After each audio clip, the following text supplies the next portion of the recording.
അസ്സലാമു അലൈക്കും വറഹ്മത്തുള്ളാഹി വബറകാതുഹു. ഹദീസ് ക്ലാസ് 1373. ബഹുമാനപ്പെട്ട ഇമാം ഇബ്നു ഹിബ്ബാൻ റളിയല്ലാഹു അൻഹു റിപ്പോർട്ട് ചെയ്യുന്ന ഹദീസ്.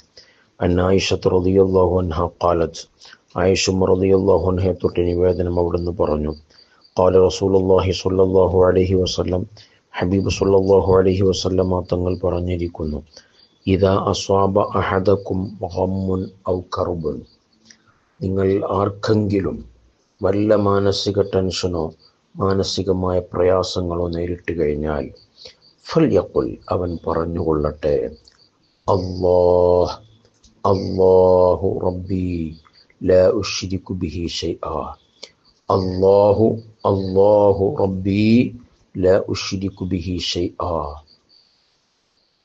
അല്ലാഹുവാണ് എൻ്റെ റബ്ബ്, എന്നെ പോറ്റി വളർത്തുന്നവൻ, എനിക്കെല്ലാം തരുന്നവൻ, എൻ്റെ ആരോഗ്യവും എൻ്റെ ഈമാനും എല്ലാം തന്നത് എൻ്റെ റബ്ബാണ്.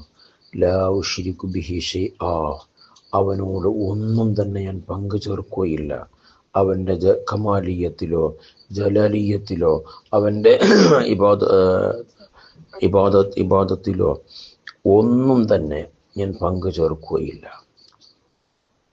അല്ലാഹു ഏകനാണ്, ഒരുവനാണ് എന്ന ഈ ദിക്ർ ആരെങ്കിലും ചൊല്ലിയാൽ അവൻ്റെ മാനസികമായ ടെൻഷനും എല്ലാം മാറിപ്പോകുമെന്ന് ഹബീബ് സ്വല്ലല്ലാഹു അലൈഹി വസല്ലം തങ്ങൾ ഈ ഹദീസിലൂടെ പഠിപ്പിക്കുകയാണ്.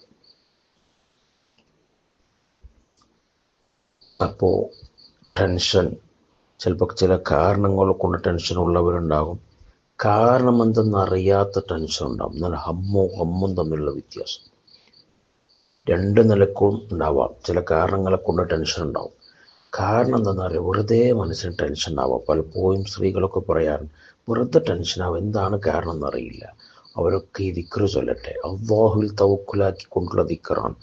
അല്ലാഹു അല്ലാഹു റബ്ബി ലാ ഉശ്രികു ബിഹി ഷൈആ എന്ന് മനസ്സറിഞ്ഞ് ചൊല്ലിയാൽ ആ ടെൻഷനൊക്കെ അങ്ങ് പോകുമെന്നാണ് മുത്തുനബി സ്വല്ലല്ലാഹു അലൈഹി വസല്ലം തങ്ങൾ പഠിപ്പിച്ചത്. അതുകൊണ്ട് ഇത് നമ്മൾ പതിവാക്കുക, മറ്റുള്ളവർക്ക് അറിയിച്ചു കൊടുക്കുക. അല്ലാഹു തആല എല്ലാ മാനസിക ടെൻഷനുകളൊന്നും പ്രയാസങ്ങളൊന്നും ഒക്കെ സലാമത്ത് നൽകട്ടെ. ആമീൻ യാ റബ്ബൽ ആലമീൻ. വസല്ലല്ലാഹു അലാ സയ്യിദിനാ മുഹമ്മദ് വഅലാ ആലിഹി വസ്വഹ്ബിഹി വസല്ലം.